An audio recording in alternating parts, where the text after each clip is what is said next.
নমস্কাৰ এই মুহূৰ্তত আহি পৰিছে ৰাজ্যখনৰ বাবে সন্ধিয়াৰ কেইবাটাও বিগ ব্ৰেকিং নিউজ।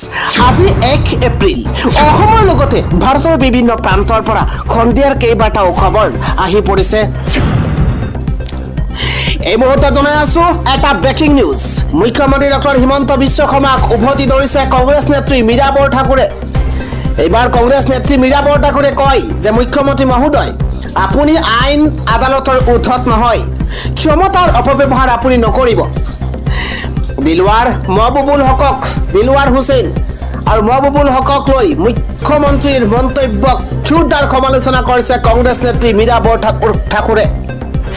আন এটা খবৰ হৈছে ৰাজ্যত পুনৰ ভয়ংকৰ ৰেল দুৰ্ঘটনা সংঘটিত হৈছে। এবাৰ থিতাতে শেষ হৈ গৈছে তিনিটাকৈ জীৱন।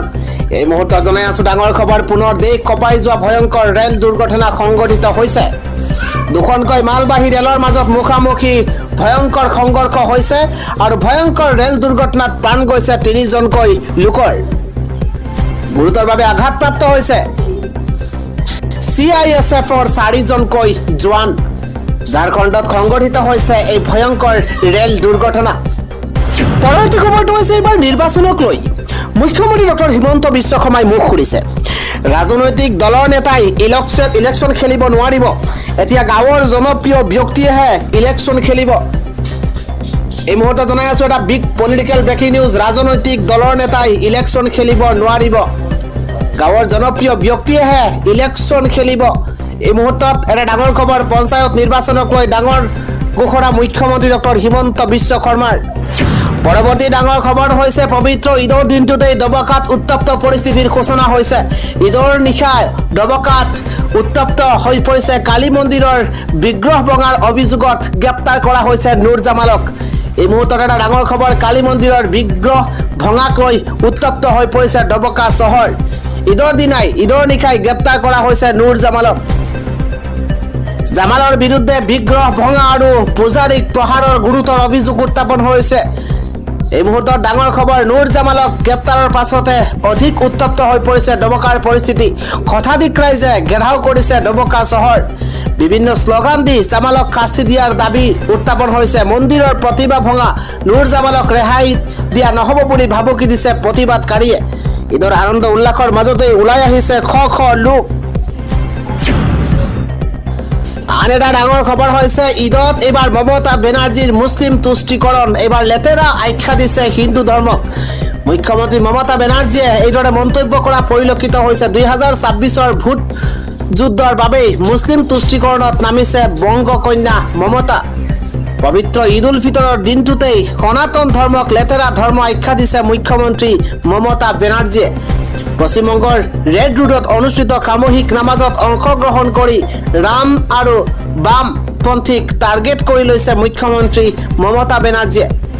এই মুহূৰ্তত ডাঙৰ পলিটিকেল ব্ৰেকিং নিউজ, ৰাম আৰু বামপন্থীয়ে বংগত অৰাজকতা সৃষ্টি কৰিব বিচাৰিছে বুলি দাবী কৰিছে মুখ্যমন্ত্ৰী মমতা বেনাৰ্জীয়ে। মুছলমানক তৈলমৰ্দন কৰিবলৈ মুখ্যমন্ত্ৰী মমতা বেনাৰ্জীয়ে হিন্দু ধৰ্মৰ বিৰুদ্ধে আপত্তিজনক মন্তব্য কৰাৰ অভিযোগ বিজেপিৰ। এবাৰ ৰাম আৰু বামপন্থীয়ে বংগত বিভাজনৰ ৰাজনীতি কৰাৰ চেষ্টা চলাইছে বুলি অভিযোগ কৰিছে মমতা বেনাৰ্জীয়ে। নাম উচ্চাৰণ নকৰাকৈ ৰাম আৰু বাম বুলি বিজেপি আৰু বাওপন্থীক টাৰ্গেট কৰিছে মুখ্যমন্ত্ৰী মমতা বেনাৰ্জীয়ে। বংগত ৰামপন্থীয়ে সাম্প্ৰদায়িক সংঘাত সৃষ্টি কৰাৰ চেষ্টা কৰিছে বুলি বিস্ফোৰক অভিযোগ কৰিছে মমতা বেনাৰ্জীয়ে। বিজেপিৰ লেতেৰা ধৰ্মই হিন্দুত্বৰ প্ৰকৃত উদ্দেশ্যৰ বিপৰীত বুলি মন্তব্য কৰিছিল মুখ্যমন্ত্ৰী মমতা বেনাৰ্জীয়ে। আৰু 2026ৰ ভোট যুদ্ধৰ বাবে মুছলিম তুষ্টিকৰণত নামিছে বংগকন্যা মমতা বেনাৰ্জী। আন এটা ব্ৰেকিং নিউজ হৈছে ৰাজ্যত পুনৰ ভয়ংকৰ বাছ দুৰ্ঘটনা সংঘটিত হৈছে। এবাৰ বাছ যাত্ৰীৰ মাজত তীব্ৰ হাহাকাৰ পৰিৱেশৰ সৃষ্টি হৈছে। ৰাজ্যত পুনৰ ভয়ংকৰ বাছ দুৰ্ঘটনা, এবাৰ বাছ যাত্ৰীৰ মাজত হাহাকাৰ। দুৰ্ঘটনাত পতিত হৈছে, গুৰুতৰভাৱে আহত হৈছে কেইবাগৰাকীও বাছ যাত্ৰী। লখিমপুৰৰ ধলপুৰত ৰাষ্ট্ৰীয় ঘাইপথত সংঘটিত হৈছে দেশ জোকাৰি যোৱা ভয়ংকৰ বাছ দুৰ্ঘটনা। নাৰায়ণপুৰৰ জ্যেষ্ঠ সাংবাদিক নিৰুপমা বৰা গুৰুতৰভাৱে আহত হৈছে। S07 AC 9997 নম্বৰ যাত্ৰীবাহী বাছখনে প্ৰচণ্ড জোৰে খুন্দা মাৰিছে এখন ট্ৰাকত। আৰু ধলপুৰৰ 15 নম্বৰ ৰাষ্ট্ৰীয় ঘাইপথত সংঘটিত হৈছে ভয়ংকৰ দুৰ্ঘটনা। আজিৰ সন্ধিয়াৰ পৰৱৰ্তী ব্ৰেকিং নিউজ এবাৰ চীনক উত্তৰ পূবলৈ আমন্ত্ৰণ মোহাম্মদ ইউনুছৰ অসম আৰু উত্তৰ পূবৰ বিৰুদ্ধে ভয়ংকৰ ষড়যন্ত্ৰ এবাৰ বাংলাদেশৰ চীনক উত্তৰ পূব দখল কৰিবলৈ আহ্বান মোহাম্মদ ইউনুছৰ অসম আৰু উত্তৰ পূবৰ বিৰুদ্ধে ভয়ংকৰ ষড়যন্ত্ৰ এবাৰ বাংলাদেশৰ বেইজিঙত উপস্থিত হৈ কেতবোৰ বিস্ফোৰক মন্তব্য কৰিছে মোহাম্মদ ইউনুছে উত্তৰ পূবৰ অভিভাৱক আমি এই বুলি মন্তব্য মোহাম্মদ ইউনুছৰ চীন আহক উত্তৰ পূবলৈ উৎপাদন আৰু বাণিজ্যৰ ক্ষেত্ৰত অংশীদাৰ কৰক বাংলাদেশক উত্তৰ পূব ভাৰতত 7খনকৈ ৰাজ্য আছে যাক খাত ভনী বুলি কোৱা হয় কিন্তু ভৌগোলিকভাৱে সাগৰৰ সৈতে প্ৰত্যক্ষ সংযোগ নাই এই 7খন ৰাজ্যৰ যাৰ বাবে আমি এই একমাত্ৰ অভিভাৱক বুলি মন্তব্য মোহাম্মদ ইউনুছৰ কেৱল সিমানেই নহয় বাংলাদেশৰ জৰিয়তে চীনৰ অৰ্থনীতি আৰু অধিক সম্প্ৰসাৰণ কৰক আমি লগত থাকিম বুলি মন্তব্য সামগ্ৰী নিৰ্মাণ কৰক বস্তু উৎপাদন কৰক বজাৰ বৃদ্ধি কৰক নেপালত জলবিদ্যুৎ আছে ভুটানত জলবিদ্যুৎ আছে আপোনালোকে বাংলাদেশত উৎপাদন কৰি বিক্ৰী কৰক মোহাম্মদ ইউনুছৰ এই মন্তব্যৰ পাছতে প্ৰতিক্ৰিয়া মুখ্যমন্ত্ৰী হিমন্ত বিশ্ব শৰ্মাৰ প্ৰতিক্ৰিয়া প্ৰকাশ কৰিছে মোহাম্মদ ইউনুছৰ এনে ধৰণৰ কথা বতৰাক আমি গৰিহণা জনাইছো বাংলাদেশ আমাৰ অভিভাৱক নহয় বুলি তেওঁ মন্তব্য কৰিছিল আন এটা কৰা হৈছে লাখপতি বাইদেউ এইচএছ পৰীক্ষা নিট পৰীক্ষাৰ পৰা আৰম্ভ কৰি কাৰেণ্টৰ মাচুল কৃষকলৈকে আজি 7টাকৈ বৃহৎ ঘোষণা ৰাজ্যৰ মুখ্যমন্ত্ৰী ডক্টৰ হিমন্ত বিশ্ব শৰ্মাৰ এই মুহূৰ্তত ৰাজ্যবাসীলৈ এটা জৰুৰী খবৰ জনোৱাৰ চেষ্টা কৰিছো লাখপতি বাইদেউ এইচএছ পৰীক্ষা নিট পৰীক্ষাৰ পৰা কাৰেণ্টৰ মাচুল কৃষকলৈকে মুখ্যমন্ত্ৰী হিমন্ত বিশ্ব শৰ্মাৰ তৰফৰ পৰা 7টাকৈ বৃহৎ ঘোষণা কৰা হৈছে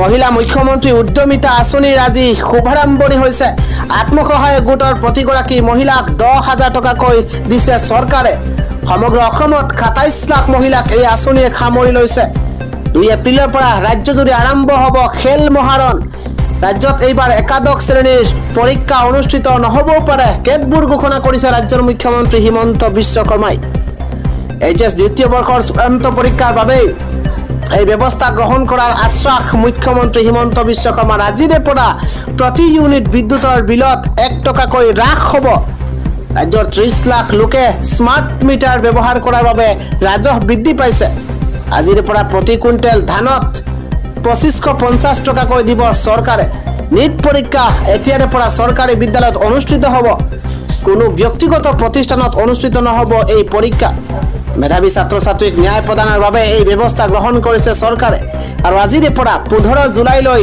মৎস্য শিকাৰ নকৰিবলৈ আহ্বান জনাইছে ৰাজ্য চৰকাৰে ঘন জালেৰে মাছ নধৰিবলৈ আহ্বান মুখ্যমন্ত্ৰী গৰাকীৰ আৰু ৰাজ্যবাসীক উদ্দেশ্য কৰি এইকেইটা বৃহৎ ঘোষণা কৰিছে ৰাজ্যৰ মুখ্যমন্ত্ৰী ডক্টৰ হিমন্ত বিশ্ব শৰ্মাই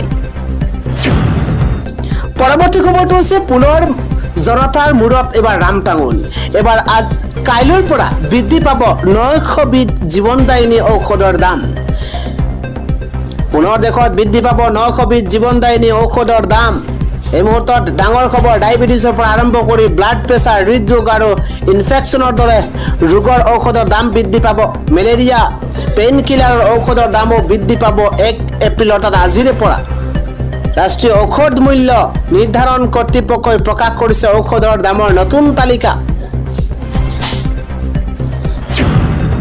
আজিৰ সন্ধিয়াৰ পৰৱৰ্তী ডাঙৰ খবৰ হৈছে সাংবাদিক দিলৱাৰ হুছেইন মজুমদাৰৰ জ্যেষ্ঠ ভাতৃক আটক কৰা হৈছে এই মুহূৰ্তত এটা ডাঙৰ খবৰ জনোৱাৰ চেষ্টা কৰিছো সাংবাদিক দিলৱাৰ হুছেইন মজুমদাৰৰ ভাতৃক আটক কৰা হৈছে জ্যেষ্ঠ ভাতৃ তৈবুৰ হুছেইন মজুমদাৰক আটক কৰিছে হুজাই আৰক্ষীয়ে নিশা ডবকাৰ পৰা আটক কৰিছে সাংবাদিক দিলৱাৰৰ জ্যেষ্ঠ ভাতৃ তৈবুৰ হুছেইন মজুমদাৰৰ পেছাত এজন শিক্ষক মাটি কিনা বেচা সংক্ৰান্তীয় গোচৰত আটক হৈছে দিলৱাৰ হুছেইন মজুমদাৰৰ ভাতৃ তৈবুৰ হুছেইন মজুমদাৰক বৰ্তমান আকাশীগংগা উপ আৰক্ষী চকীত তৈবুৰ হুছেইন মজুমদাৰ সাংবাদিক দিলৱাৰ হুছেইন মজুমদাৰৰ ভাতৃক আটক কৰিছে হুজাই আৰক্ষীয়ে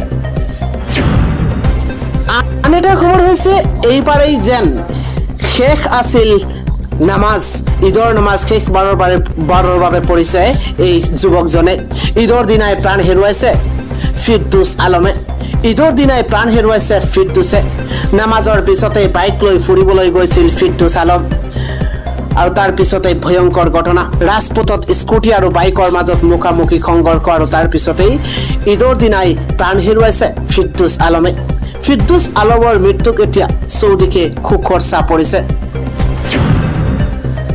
আন এটা ডাঙৰ খবৰ হৈছে ঈদৰ সময়তে মছজিদক লৈ ভয়ংকৰ কাণ্ড বিজয় আৰু শ্ৰীৰামৰ ঘৰত চলিবনে বুলডোজাৰ ঈদৰ সময়তে মছজিদক লৈ ভয়ংকৰ কাণ্ড বিজয় আৰু শ্ৰীৰামৰ মছজিদক লৈ ভয়ংকৰ কাণ্ড কৰা বিজয় আৰু শ্ৰীৰামৰ ঘৰতে চলিবনে বুলডোজাৰ মহাৰাষ্ট্ৰৰ এটা মছজিদক লৈ বিজয় আৰু শ্ৰীৰামে ভয়ংকৰ কাণ্ড কৰাৰ অভিযোগ উত্থাপন হৈছে মহাৰাষ্ট্ৰৰ এই মছজিদটোত হৈছিল